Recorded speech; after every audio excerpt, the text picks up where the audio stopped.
Magandang hapon sa inyo, i-update ko lang po kayo sa aming bagong alaga po. Yan nga po yung mga biik at saka yung mga sisiw po 45 days. Kaya tarating na natin, silipin natin sila, sulyapan natin. Ito nga pala yung ginawa ng asawa kong kulungan ng sisiw. At silipin natin sa loob, tinakpan muna kasi sensitive pa dahil mga baby pa sila, no? Ay, ayan na sila, yan po. May ilaw natin sa loob at yung hindi muna sila pwedeng kumain dahil stress pa kararating lang nila. Ayan po, mga sisiw, mga 20 plus po yan. And mga next week po magdadagdag po kami mga 10 kasi kinulang din. Tapos, ay patingin, wag mo hawakan masyado, mga baby pa yan.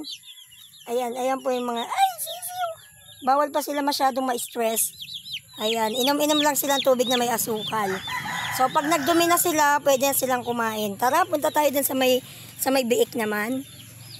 Masaya lang po kasi, ngayon lang po namin to gagawin, no? Yung pag-aalaga. Kasi wala nga rin po kaming kakayanan talagang Kaya, sobrang salamat ako kay Doc Ralph, kay Chronic Pinay, na vlogger ng Australia, si Ma'am po, thank you very much. And si Ma'am Maria Tupal po. Sila po talaga yung tumulong sa amin para maumpisan to. Ito yung mga biik. Dalawa po, pero yung isa, mga bago po matapos yung January, hahabol po kasi yung isa, na-reject namin tanggapin dahil medyo maliit po talaga. So ito lang po yung tinanggap namin dalawa. Mga by January, bago matapos yung January, nandito na yung isa. Bali 3 sila. Kaya thank you talaga ako kay Doc Ralph ng Urban Smile, si Ma'am Maria Tupal at si Chronic Pinay vlogger ng Australia. Thank you po so much. Ayan na po sila. Hey, say hi. Hi. Hello mga baby. Ayun po yung nandun na sisiw, 20 pieces yon. Then next week 10 piraso kasi sinubok lang namin dahil mahirap po maghanap po ng mga sisiw, ng mga biik. Talagang ang hirap, kaya ngayon lang po ako nakapag-update.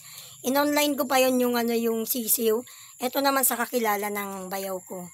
So, ayan na nga po sila. I-update ko kayo lagi para malaman nyo rin kung kung mag-click-click or hindi. Pero sisikapin namin mag-click-click yan para sa inyo po. Thank you very much para one day maka-help din tayo ng paunti-unti sa iba, no? Thank you very much.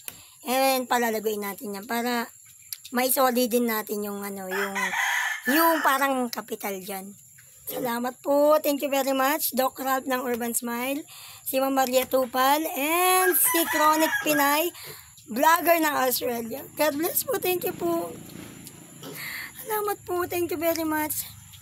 Ayun yung mga sisiw. Masaya po ako kasi sobra. Ito na talaga yung umpisa ngayon 2025. Salamat po. Ayan, God bless po. Basta update ko po kayo lagi. Halika na, naiwan ka na dyan.